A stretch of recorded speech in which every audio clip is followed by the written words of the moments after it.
Homage to the original master, Shakyamuni Buddha. Today, I was invited by the Venerable Tom Duc, the head of our executive board, to come here and give a talk to the Association of Female Entrepreneurs of Tan Hoa. The Venerable also suggested that, since the conditions were favorable, I should visit Tan Ha Pagoda again and share a short Dharma talk with all of you. It has been many years since I last returned, and coming back this time, I see that you are all so devout, gathering in such joyful and large numbers. This spirit of cultivation is something I deeply, deeply appreciate. I truly hope that you will all maintain this dedication to your practice, allowing it to grow and be sustained forever. Because this world is inherently impermanent, we must strive with diligence because time waits for no one. The Dharma talk we will share today has a rather unusual title, the Supreme Holy Being. Let's reflect together and see who this Supreme Holy Being is in our world, in this triple realm, in this entire universe. Because we follow the Buddhist path, we already have an immediate answer. If someone were to ask us who the Supreme Holy Being is, we would say, who would we say? Who? The Buddha, right? That's just how we are. But for someone who isn't a Buddhist, if we claim that our Buddha is the Supreme Holy Being, many people would not accept it. Perhaps they don't follow any religion, or they belong to another faith, so they don't yet understand. Therefore, today, in a spirit of openness, let's explore why we choose the Buddha as the Supreme Holy Being to venerate and to follow forever. There is a reason, and when we lay out this reason, our friends, those who don't yet know about Buddhism, will also have to accept it. They will have to accept that, yes, the Buddha is truly a Supreme Holy Being in this world. Here is the reason. First, let's discuss what supreme even means. For example, when people prostrate themselves before a deity, a holy being, why do they consider that being to be supreme? Why do they feel they must kneel, bow, worship, and follow? The act of venerating someone as supreme depends on what? It depends on the wisdom of each individual. Take, for instance, an ordinary person, perhaps with little education, who hasn't studied the Dharma or moral principles deeply. They hear something pleasing and accept it right away. Someone might say, "You're sick? Go over there, there's a rock that's very sacred. Anyone who bows to it gets cured. A powerful God lives there." And so they go. That is all they know. Their wisdom doesn't extend any further. They only know that if someone says a God lives in that rock and grants wishes, they should go and bow. Whether they are cured or not, they don't know. Their mind only grasps that much, accepts it. And that's the end of it. For a person like that, that is what supreme means. But for someone with a slightly higher level of wisdom, they will start to ask questions. Why is the God in that rock and not another? Why in a rock instead of a temple, a palace, or on a different mountaintop? What's so special about that rock that a God would live there? They know how to question, how to be inquisitive. So they aren't so quick to believe. If you tell them to go bow to a rock, they might say, "No, I need to understand this first." This person who doubts, who is skeptical and asks questions shows a sign of more advanced wisdom. They don't just believe everything they are told. You see, the person who doesn't believe everything, who knows how to doubt and question, is a person beginning to possess wisdom. On the other hand, the person who listens to and believes everything instantly shows a sign of limited wisdom. Therefore, in this world and throughout human history, the definition of a supreme holy being has depended greatly on the wisdom of a particular people or community. It also depends on a person's ethics. What do I mean by ethics? For example, imagine an army is about to conquer another land on the orders of their king. Before they go, it is their custom to pray to their God for victory. After their prayers, they leap onto their horses, grab their swords, and charge off to war. But another person, one with a higher sense of ethics, might look at this and think, they are going to invade another country, kill people, steal property, and burn down their homes, and they're praying for help to do this? If this holy being aids them in such evil acts of robbery and murder, then this God is also an evil God, not a holy one. A person with ethics like this would not worship a God who supports such wickedness. So, the second factor in choosing a holy being is ethics. First was wisdom, now it is ethics. Our choice of a supreme holy being is also related to our perspective on life. The more sophisticated, sharp, or expansive our worldview is, the more sublime the deity we worship will be. If our life is narrow, for instance, if all someone cares about is gambling or playing the lottery, they will only pray for success in those things. Their life revolves around just that. So their God is just as small. They know nothing more. If you speak to them of a Buddha who cultivates for liberation and enlightenment, they have no need for it, they don't understand it. They only want to know how to get ahead in life, to win at cards, to hit the lottery. A God who satisfies these desires is enough for them. With such a narrow perspective, their holy being is also very small. That is another factor, perspective. Therefore, a person with an expansive view of life requires their holy being to be equally expansive.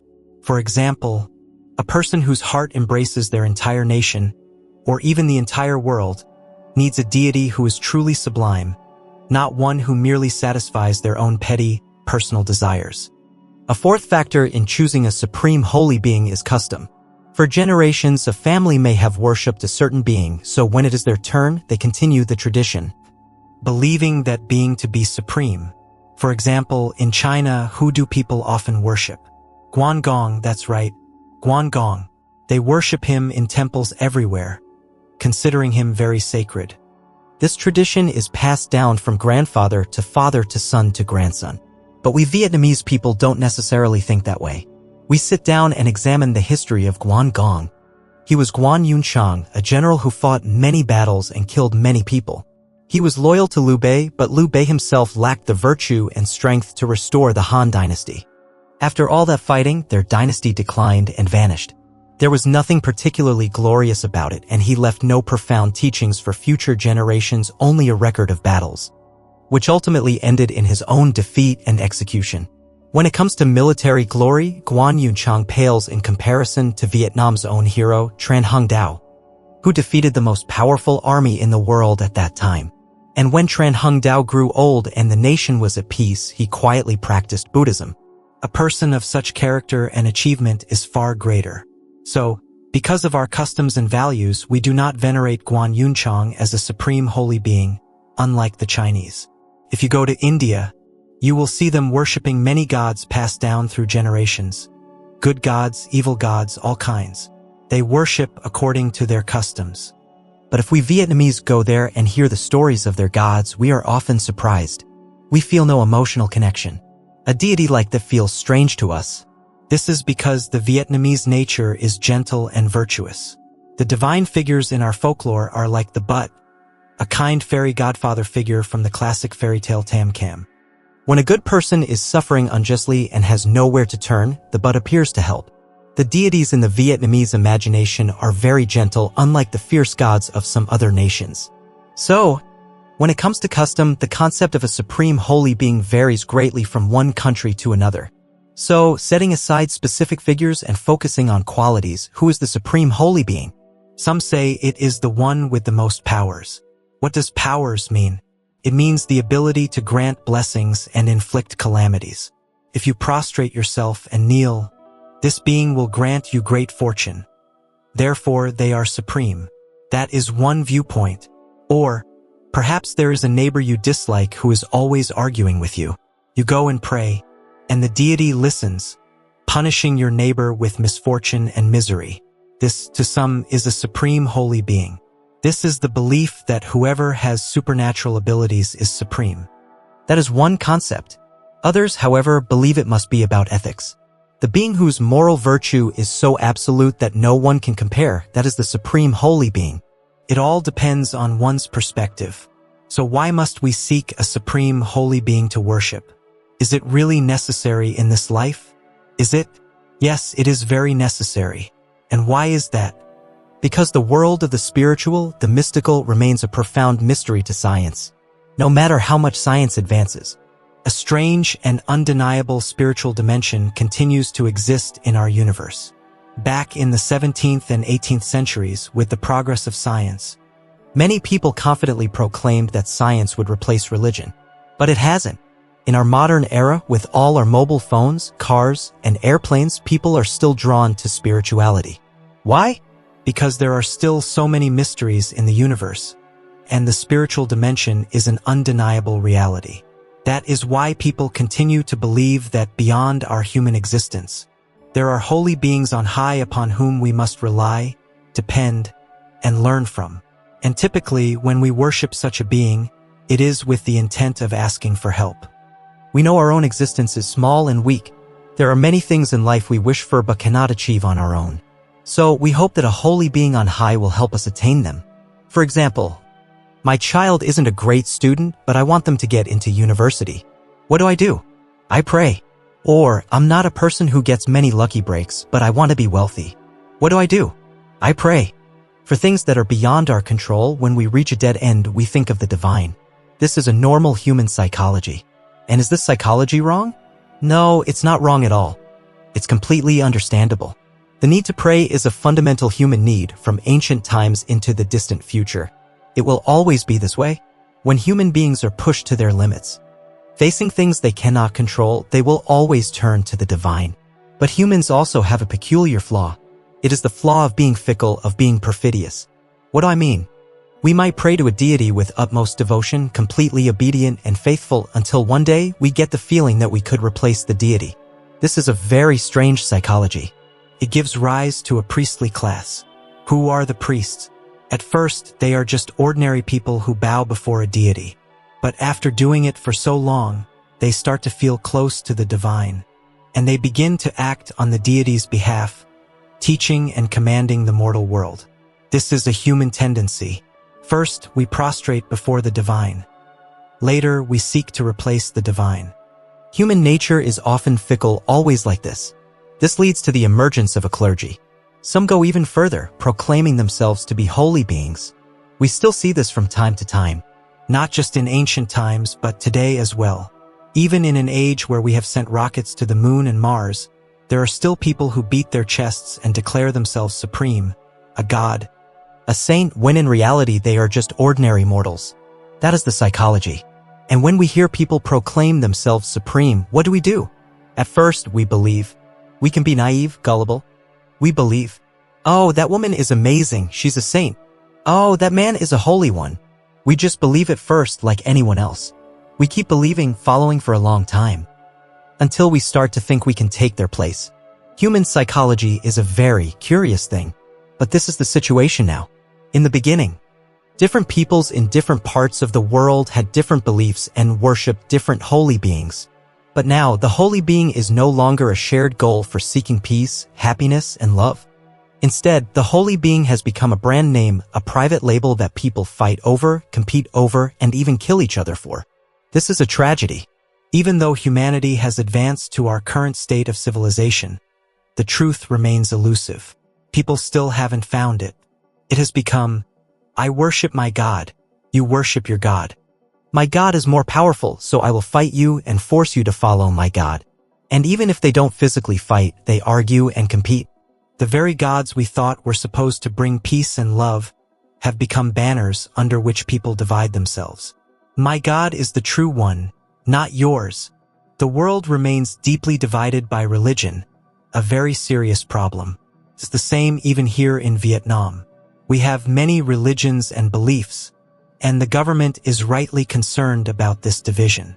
Every nation needs unity and harmony, but religion can tear people apart. This is a painful reality. If it is true that all religions teach people to be good, then shouldn't religion bring people together in love? For instance, the God I worship has one name and the God you worship has another. They are just names. If that God teaches both you and me to love one another, then that God is a true God. But here we are, I defend my God, you defend yours, and we fight and are divided. It's clear that in the end, belief, instead of bringing goodness to humanity, often brings more suffering.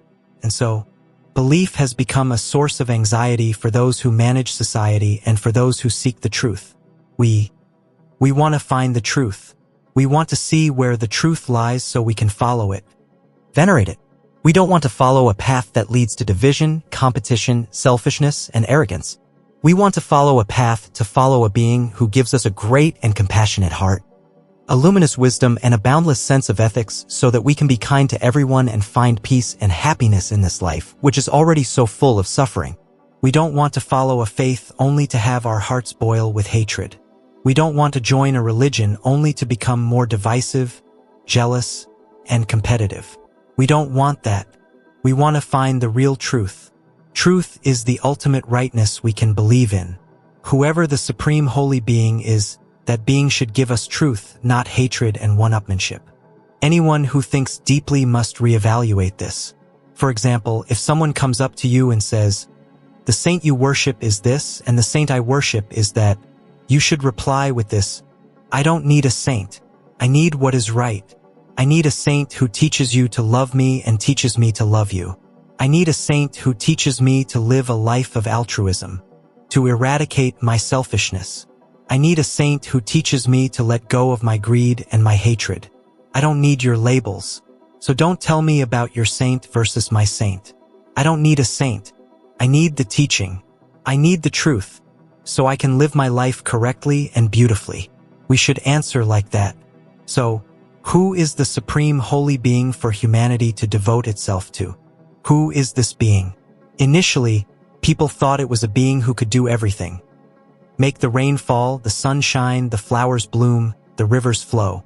That's what people first thought.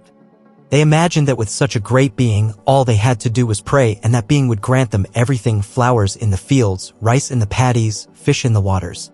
They thought all they had to do was ask. But in reality, we have to pour out our own sweat and tears to earn our food and clothing.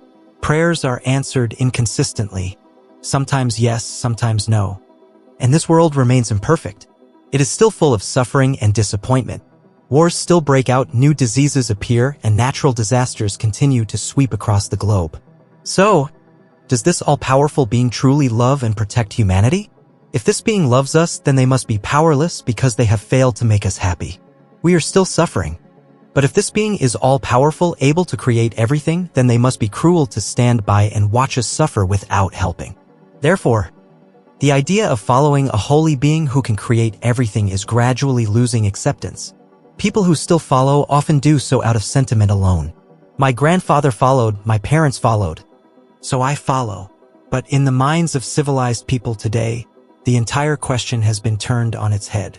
They are asking again, is the one with the most power really the supreme holy being? If such a being existed, why is the world still so full of suffering and imperfection? So for us, who do we choose as the supreme holy being? The most surprising answer is this. The supreme holy being is precisely the one who has attained non-self. It is not the one with the most miracles and psychic powers. The true supreme holy being is the one who has realized absolute non-self, who no longer sees a self. And our Buddha is the one who sought and achieved this. When the Buddha was still searching for the path, he met powerful masters with sublime psychic abilities. He learned and mastered everything they could teach.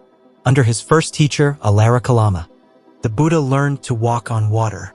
Under his second teacher, Uddaka, he learned to fly through the air just like his master. But the Buddha was not satisfied. Miracles and psychic powers did not bring him fulfillment. He asked them one simple question: is this state the realization of non-self? And his teachers could not answer, so he had to leave them behind to find his own path. He practiced severe austerities for 6 years. Afterwards, he sat in meditation for 49 days, and in that time, he found the state of absolute non-self. He became an enlightened one. He became the enlightened one for us to venerate and follow for all time. And when we worship him, when we devote ourselves to him, we are worshiping non-self.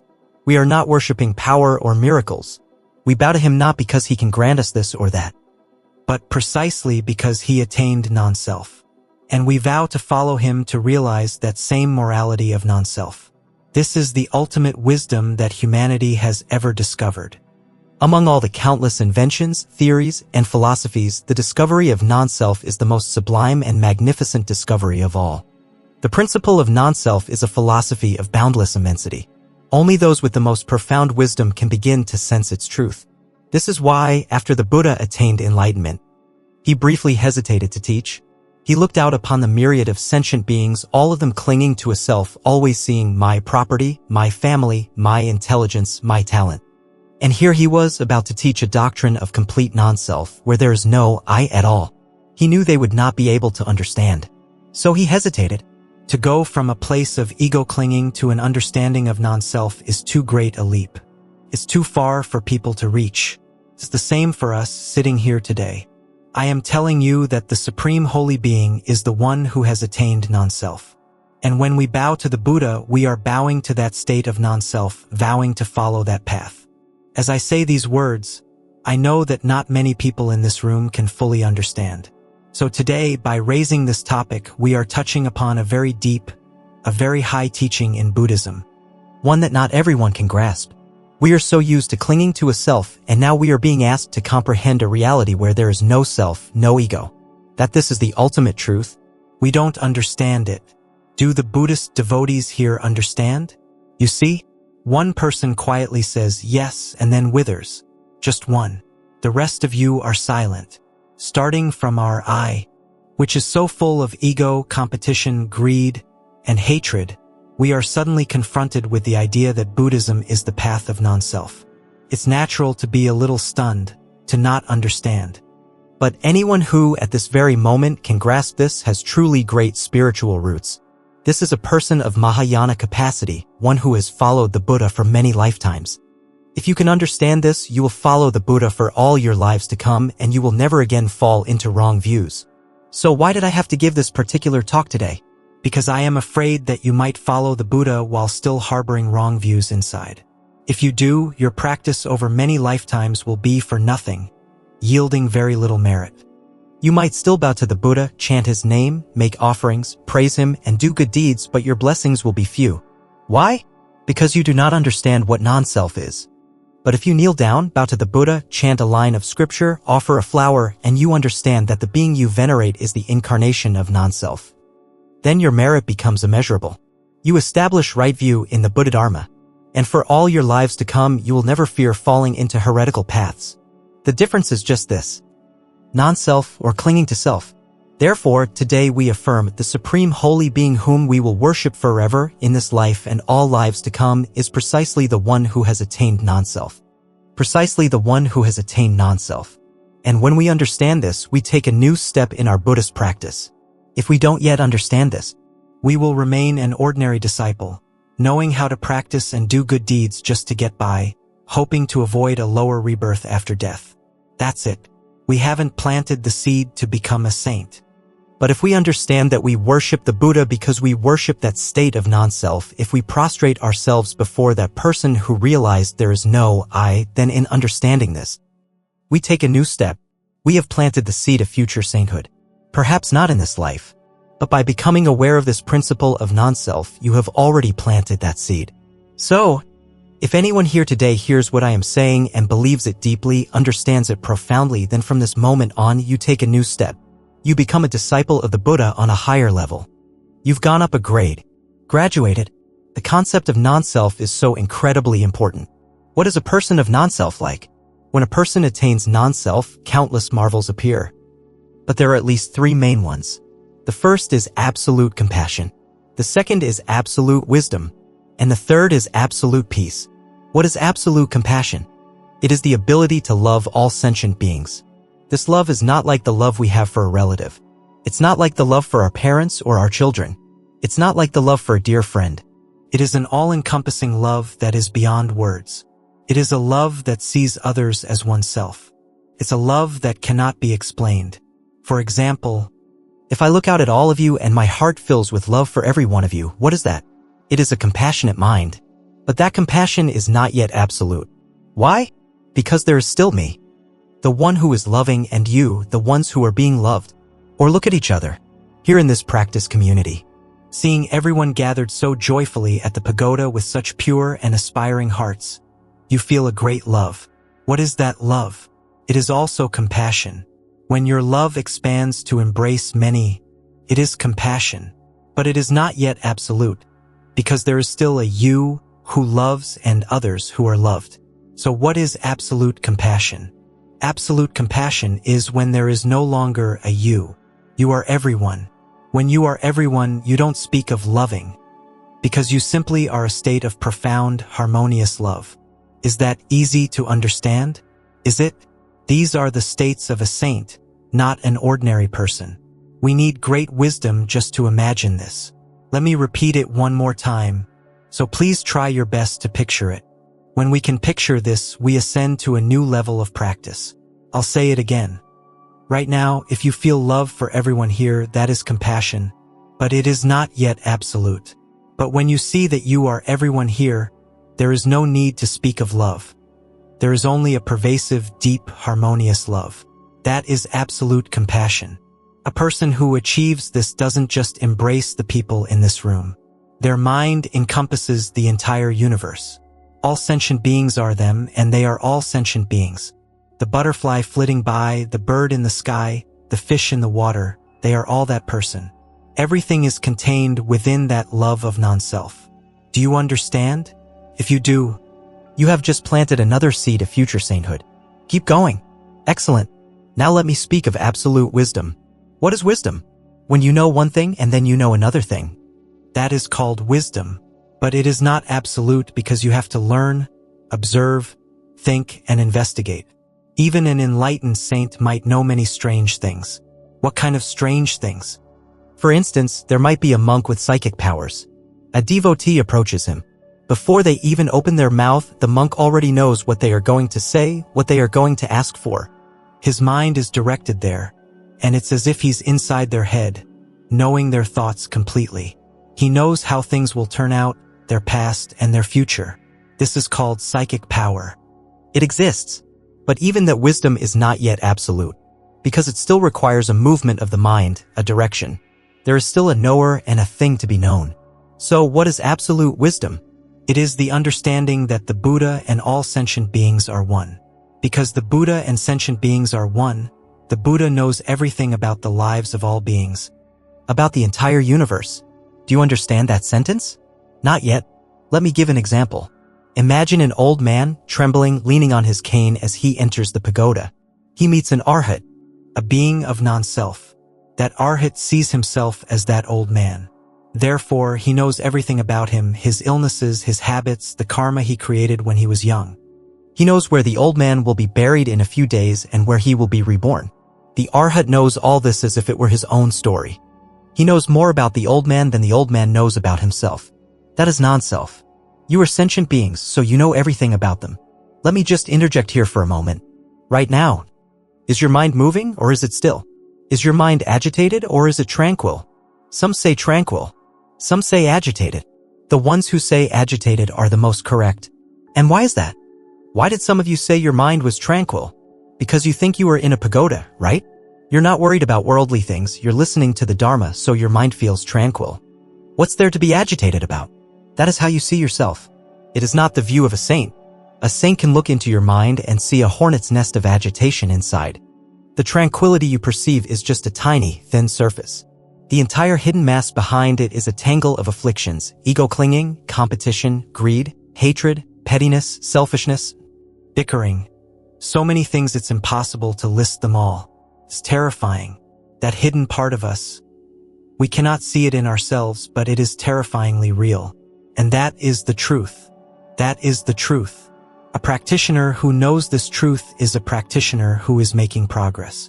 So what is the absolute wisdom of the Buddha? When he no longer has a self, he encompasses the entire universe. He knows everything. The Buddha described it like this, like a person standing at a crossroads watching everyone come and go. The Buddha is like that.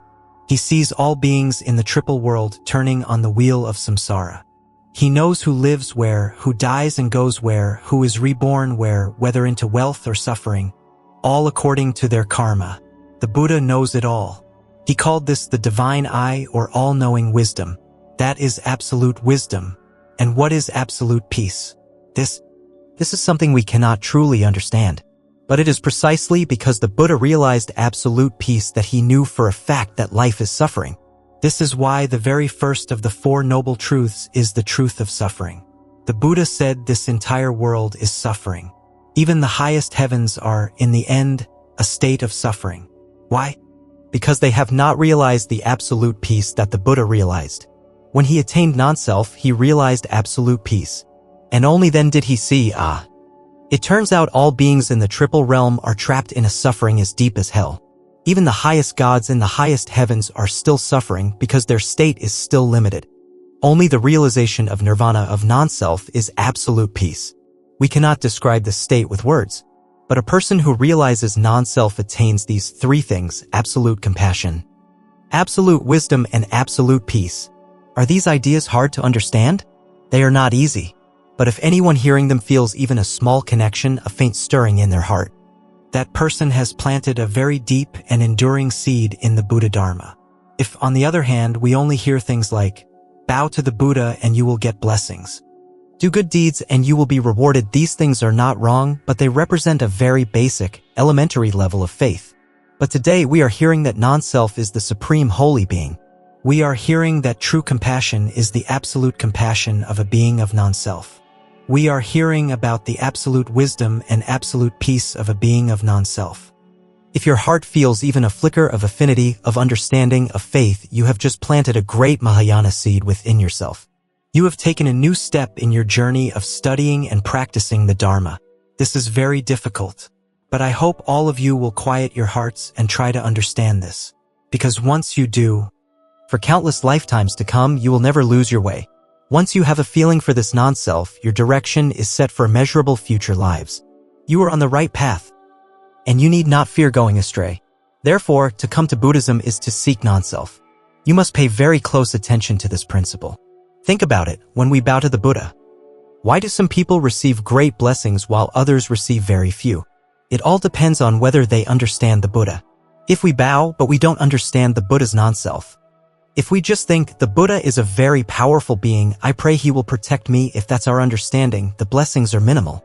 But if, when we bow, we understand that the being we are bowing to is the embodiment of non-self and therefore possesses absolute compassion, wisdom, and peace, if we bow to that, our blessings are limitless. A person who can bow with such understanding receives immense blessings. The celestial beings will immediately shine their light upon them and protect them. I am not tricking you when I say this. I am not making an empty promise. I am telling you the truth. So, it's the same act of bowing, but one person's spiritual strength grows daily. In their life, things become more fortunate and auspicious, and their practice goes more smoothly. Meanwhile, another person can go to the pagoda for 10 years, bowing and bowing, but their blessings remain mediocre, nothing remarkable. It's because their understanding of the Buddha is incomplete. They don't understand that the supreme holy being is the being of non-self, and that the one they are bowing to is the embodiment of that non-self. In this entire world, the highest, most triumphant being is the being of non-self. And by some great fortune from a past life, we have encountered the teachings of this being. If we are even more fortunate, we can understand this concept of non-self. Then, for all our lives, we will walk steadfastly in the true Dharma. Remember this, the true Dharma and false paths are distinguished by only one thing, non-self versus clinging to a self. That is all. So to practice Buddhism is to practice what? To practice non-self. Just the other day, I went up to the city of Dalat to visit a venerable on the executive board. It just so happened he was holding a retreat. When he heard I had arrived, he immediately called me in to give a talk. I had no idea this was planned. It turned out to be a Buddha name chanting retreat, and the devotees were all quite elderly. They were just chanting, Namo Amitabha Buddha, Namo Amitabha Buddha, waiting to die and be reborn in the Pure Land. I do not allow this kind of practice. I went in and corrected them immediately. Stand up, stand up. I said. I had them do Qigong exercises because as I watched them sitting there, they all looked so lethargic and dejected. I thought, my goodness, practicing Buddhism like this will be the death of Buddhism. So gloomy, so sad, so tired. So I had them stand up and do a few Qigong movements. After they sat down again, I said this, when you chant the Buddha's name, you must do it with non-self. When you chant Namo Amitabha Buddha, there should only be the sound Namo Amitabha Buddha, with no one who is chanting. Can you do that? I told them to sit right where they were and try it. Everyone closed their eyes, focused their minds, and just chanted Namo Amitabha Buddha but without a self. Without an I who was doing the chanting. I told them to try it. A few moments later, they opened their eyes and said they felt something strange, that this understanding was truly different. Before, they were always chanting and counting, thinking that the more they chanted, the more they would receive. I told them, no, there is no chanter, so there is no work to count. There is no I. There is only the chant itself. Chant the Buddha's name with non-self. That day, they all practiced this way, and I was very happy, because once they understood this concept of non-self, they had truly set foot upon the path of the true Dharma. From that day forward, for all their lives, they will not get lost. Otherwise, no matter what practice we do, no matter how sublime it sounds, if it does not lead to the destination of non-self, we can still get lost. We can still wander into heretical paths. So today, under this beautiful Tan Hoa sky, as we discuss the Supreme Holy Being, I hope we can understand one thing. If in the future someone asks you, why do you follow the Buddha? Is he so powerful? Does he give you money? Does he make you rich? Does he grant your every wish? You should answer them gently, calmly, but firmly, I follow the Buddha because the Buddha is non-self. Just say that and walk away. Don't argue. Let them think about it. And if 3 days later they come back and ask, what is this non-self that makes you devote your life to it? Then you can lecture them for 3 days straight on what non-self means. And if that person can understand it, they too will ascend to a new level. They will become a new person. And from that day on, they too can follow the true Dharma for all their lives. As for us, from this day forward, we have begun to recognize that the supreme ideal is non-self. And once we recognize this, we graduate to a new class in our Buddhist studies. We've finished the old grade and started a new one. Right? Wrong. A person of non-self sees no class to graduate from, no level to move up or down to.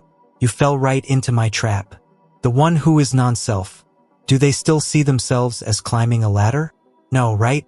So, you see, I was pretending when I said, understanding non-self means you've just moved up a level. Was I wrong to say that? No, I wasn't wrong at all. I was completely right.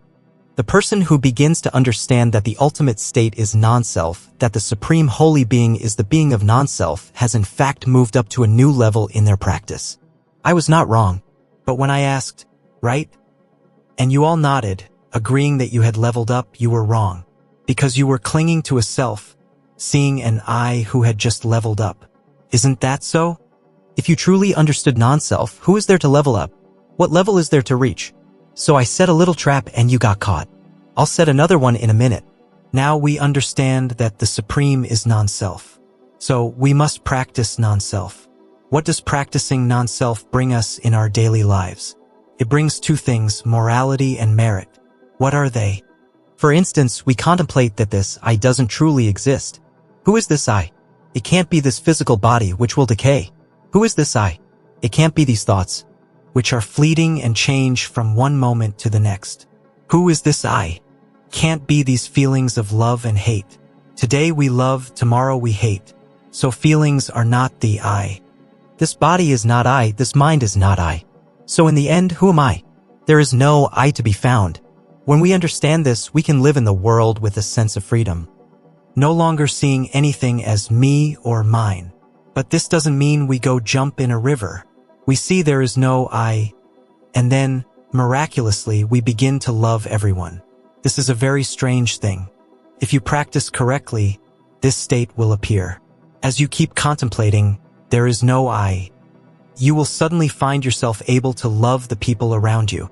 That annoying neighbor, the one who mumbles and dresses strangely? Suddenly, when you feel there is no I, you see him and you feel love for him. Ah, a deluded sentient being. You feel compassion, not hatred. You see a frail old woman and feel love. You see a small child walking to school and feel love. Love just overflows. That is the morality born from non-self beginning to appear. And you haven't even realized non-self yet. You are just contemplating it and already morality is emerging. This is the first result. And it is precisely because a person reaches this state that the holy beings cherish them. The person who carries the sense of not I through the world, who lives among others with a heart that overflows with love, that person is watched over, supported, and cherished by the divine day and night. I am not lying to you when I say this. I am telling you the truth. That is how we gain morality, a harmonious love for others. And how do we gain merit? At that point, our fists are no longer clenched. If someone asks for help, we give it easily. We are no longer stingy, no longer miserly, no longer lazy. For instance, a neighbor asks, could you watch my house for a minute? Before, you might have thought, it's your house? You watch it. I have my own work to do. But now it's different. Now you say, of course, don't worry. I'll watch it for you. And you'll pull up a chair and watch their house while you do your own work.